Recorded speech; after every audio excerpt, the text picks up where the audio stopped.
Hello, everybody. My name is Akshay Singh. I'm a Senior Regional Economic Advisor with Innovation, Science, and Economic Development Canada. I'm here with my colleague Xavier Geneste, who's going to be talking with me about Cybersecure Canada certification program and updating you on what's new for 2022. A quick note about this presentation: it will be delivered bilingually. The presentation slides will be in English and/or French, and my colleague and I will be alternating in presenting the slides in those official languages. Please don't feel ashamed or afraid to ask us questions in the Q&A period in the language of your choice, and we will do our best to address them as needed. But without further ado, I'm going to turn it over to my colleague Xavier, who's going to start us off with an overview of what we're covering today. So Xavier, over to you. Merci Akshay. Ce qu'on va couvrir aujourd'hui dans la présentation, ça va être une brève présentation d'environ 15 minutes où on va voir un peu c'est quoi le statut en ce moment des petites et moyennes organisations au niveau de la cybersécurité. On va passer au travers des détails du programme de Cybersécurité Canada et qu'est-ce qui est Cybersécurité Canada également. Puis, on va explorer certaines opportunités de collaborer pour partager la certification de Cybersécurité Canada et vous aider à octroyer cette certification. Donc, mon collègue va regarder avec vous pourquoi les petites et moyennes organisations sont-elles importantes.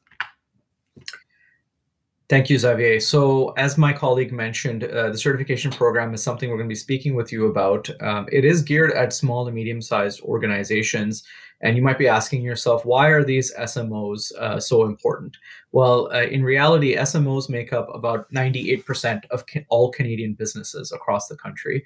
And they employ approximately 16 million workers, which makes them a significant contributing factor to our economy. In fact, the cornerstone of how our economy performs. Unfortunately, most of these businesses don't really invest in cybersecurity. 70% of Canadian businesses who have reported a cybersecurity attack have noted that there's an increased sophistication in these attacks. And according to a survey from 2021, around 50% of Canadian businesses actually suffered cyber attacks. Yet only 47% of them actually invested in cybersecurity, and so 47% of them have no budget whatsoever, for cybersecurity. What this means is that there's a significant gap for Canadian businesses who are interested in protecting their intellectual property, their know-how, but also the security of their operations, and between that and those who actually know what to do. And this is where perhaps one of the solutions is Cybersecure Canada, and I'm going to turn it over to my colleague for a discussion on that point. Oui, donc la diapositive précédente nous montre des statistiques qui peuvent être assez alarmantes. Donc, au niveau du gouvernement du Canada, on comprend ces statistiques, on voit qu'il y a un problème et des risques pour les organisations canadiennes et également pour l'économie numérique en totalité. Donc, ça peut arriver au niveau des chaînes de valeur des entreprises où il peut y avoir un arrêt au sein d'un manufacturier, où on peut avoir des troubles à se retrouver des investissements par la suite après avoir subi une attaque ou perdre carrément la confiance de nos clients et avoir de la difficulté peut-être à l'international également. Donc, c'est la solution nous avons établie est Cybersécuritaire Canada. Donc, le programme de certification que mon collègue Akshay va vous décrire dans la prochaine diapositive. So as I mentioned, and as my colleague noted, Cybersecure Canada is one of the potential solutions for a lot of these companies who are looking to protect themselves, their clients, and their information. The program is national in scope. It is focused on small and medium-sized organizations. What this means is that we have representatives across the country from coast to coast to coast who can help you and your clients or any individuals that you're aware of that are interested in the certification program.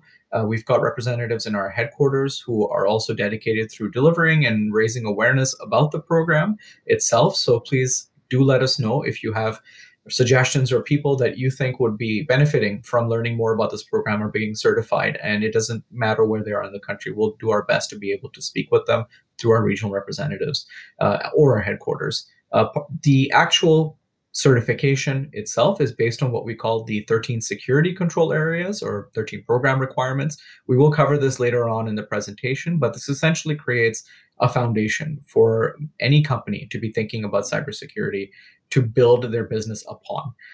This means that these controls can help them in their long-term journey on cybersecurity, and as a really good starting point on conceptualizing the issue en masse. And we do have some free tools, which my colleague will cover, that helps companies understand these control areas, even if they don't want to proceed with cybersecurity certification. The participation in the program is voluntary.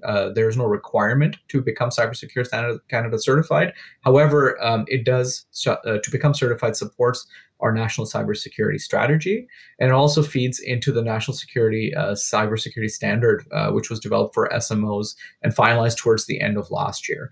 So it does benefit everybody, not just the government, to become certified and to actually have some more resiliency in the program. And I'll turn it back over to my colleague for the next portion. Donc, le but du programme, évidemment, dans un monde idéal, on aurait toutes les entreprises canadiennes qui seraient certifiées par Cybersécurité Canada ou autre forme de certification au niveau de la cybersécurité. Mais dans la réalité, ce n'est pas le cas. Donc, ce qu'on veut, c'est vraiment augmenter la cyber-résilience de nos entreprises et d'avoir des entreprises qui sont prêtes à faire face à des attaques et qui savent comment réagir par la suite. Donc, tout ça, ça passe par la sensibilisation des entreprises et à éduquer les Canadiens carrément à propos de la cybersécurité en tant que telle. Donc, ce qu'on veut aussi, c'est globalement encourager et aider les clients à faire confiance dans l'économie numérique qui est dans nos vies de tous les jours en ce moment. Donc, la prochaine slide va nous parler des concepts et des objectifs également du programme.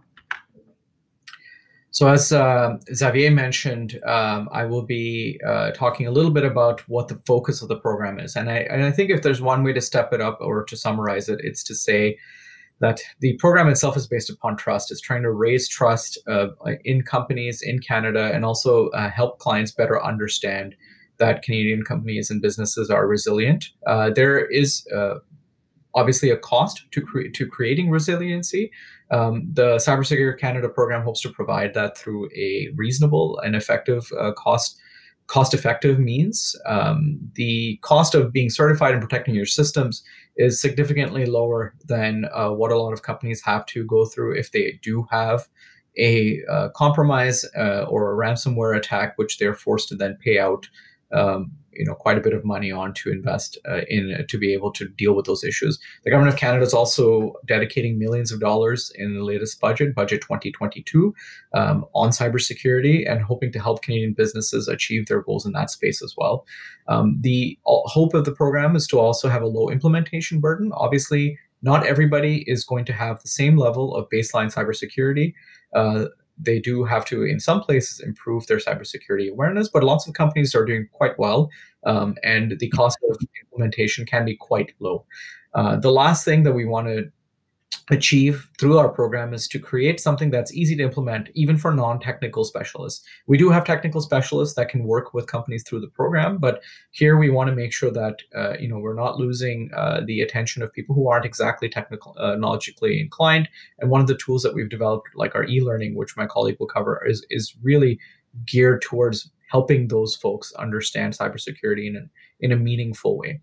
And I'll turn it back to my colleague to discuss the next portion. Donc, le programme en tant que tel est basé, donc les fondations du programme sont basées sur 13 critères de sécurité pour lesquels une entreprise de n'importe quelle taille, dont une petite entreprise à la grosse entreprise, doivent avoir un plan de réponse à ces critères-là pour être qualifiés de cyber-résilientes, peu importe le programme de certification.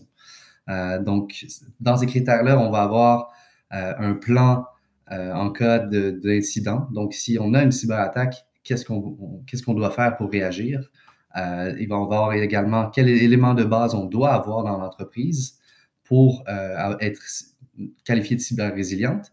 Également, de la formation des employés, ça peut aller également à la gestion de nos données. Donc, tout ça, ça représente vraiment tous les critères de base qui représentent la fondation de la certification Cybersécurité Canada. Donc, mon collègue va passer au travers du processus de certification maintenant. So the certification process is relatively straightforward. It can be a six-stage process or maybe one extra stage depending on how companies are actually preparing for their certification process. So the first stage is to actually implement the security controls that Xavier just went over. The second stage is to actually submit an audit request. And at that point, a company or a stakeholder can select what we call a certification body, which we're going to be talking about shortly, to go through their systems in the fourth stage and to actually audit that business. This is a very important stage because it helps both stakeholders, that is the auditing body, the certification body, and the company understand what needs to be done to potentially meet or even exceed, in certain instances, the requirements that are set forward. And depending on how a specific stakeholder is set up, they may already exceed the requirements or they may already meet them. And if that's the case, they move on to the certification phase, which means that they get a certification. If they do not meet the security controls, they might have to do a little bit extra work to try and bring up their resiliency. And once they reach the baseline objectives, they can then get their security certification. These certifications are valid for 2 years. After that, the company has to certify, and the goal here, recertify, and the goal here is to make sure that companies are staying on top of their certification game and they're not becoming potentially complacent with their cybersecurity. And it's usually a much easier process to recertify because they've already gone through that process and they're ready to go again for the second time, and everybody has a better understanding of what's happening. As I mentioned, there are specific certification bodies involved. My colleague will cover that shortly. Donc, quels sont les coûts de la certification cybersécuritaire Canada? C'est difficile de mettre un chiffre aujourd'hui et vous de mentionner ben, ça va coûter tant, mais c'est plutôt basé sur quelques éléments. Donc, soit le modèle d'affaires de l'entreprise. Si on a une entreprise qui a, par exemple, des serveurs qui sont un peu partout au Canada, ou est-ce que c'est centralisé à un seul endroit? Le nombre d'employés et carrément le type de produit ou service qu'ils offrent. Donc, chaque organisme de certification va déterminer le coût qui va être à engendrer finalement pour arriver à la certification. Ce qu'on recommande, c'est un peu de magasiner chaque organisme de certification, voir lequel a le meilleur fit pour votre entreprise. Puis, donc, le prix va varier dépendamment de la complexité de l'audit et de la petite et moyenne organisation. Donc, on a quelques organismes de certification dont Akshay va vous mentionner dans un instant. Thanks, Xavier. So we are always willing to work with multiple partners who want to become certification bodies themselves. So if you are interested or you know people who are interested in becoming an auditing or certification body and want to work with us, please feel free to contact us. We can put you in touch with our colleagues in the Standards Council of Canada who manage the process for becoming a certification body. Currently, there are 4 certification bodies that we work with. One of them is Bulletproof Solutions, the other is Cybersecurity Canada, the third is WattSec, and the fourth is SourceTech IT. These companies will work with individuals who are interested in becoming certified, and as I mentioned, will be an important part of that auditing process and advice process to help companies become fully certified in our program. And I'll turn it back over to my colleague to talk about some of the tools that we have to help us. Merci Akshay. Donc, on a lancé au courant de l'année dernière l'outil d'apprentissage en ligne qui vient regrouper carrément tous les critères de base à évaluer pour une entreprise qui veut être certifiée. Donc, c'est un outil d'apprentissage qui est gratuit en ligne, qui peut être fait au rythme du client ou de la personne qui veut passer au travers, qui est offerte également en anglais et en français, évidemment. Puis, bon, la durée et la complexité, c'est environ 60 minutes de contenu où il va y avoir certains quiz, des vidéos, des portions interactives où on peut finalement passer un peu un premier audit de notre entreprise, à savoir où est-ce qu'on est rendu au niveau de la cybersécurité, de notre cyber-résilience, et voir est-ce qu'on est prêt à tout de suite entamer le processus de cyber-certification ou est-ce qu'on devrait implémenter certains éléments avant de commencer l'audit et commencer le processus. Donc, c'est gratuit et accessible à tout le monde en ligne. So I think one of the most important things that you will see at the end of this certification process is this mark of saying that a business is actually cybersecurity certified. And it helps, as I mentioned, build trust with your clients, your colleagues, with international stakeholders that you're potentially trying to engage with, or perhaps that your clients are trying to engage with. The main goal here is to, again, provide an official certification that is government recognized, and to notify people that cybersecurity controls have been put in place. This provides an easy way for people to immediately recognize that, look, work has been done, and the stakeholder that I'm dealing with is trustworthy. And for a lot of companies, they're looking at other certification programs in the U.S. which perhaps require mandatory certification.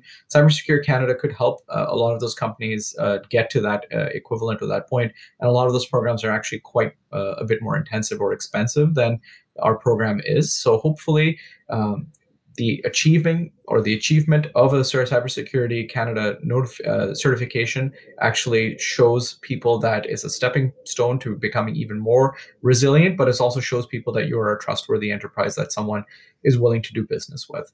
And I believe that is our last slide, so we can transition over to our questions. And my colleague and I are very happy to take any questions that you may have. I'm based in the Pacific region, so I cover BC and the Yukon. As Javier mentioned, he is in Quebec. He covers colleagues there, but we do have stakeholders across the country. And if we can't answer your questions, we can for sure put you in touch with people who can. So I think we can conclude there. And I can thank you for your time for listening to us. And Xavier, I'll turn it over to you for your concluding remarks as well. Oui, merci. Donc, mon collègue Akshay a bien mentionné, donc on a des collègues partout qui peuvent vous aider dans les deux langues officielles, évidemment, français et anglais. Donc, n'hésitez pas à nous contacter. Nos contacts sont ici. Et puis, on va être disponible dans la séance de questions et réponses dans le chat également, le clavardage. Merci.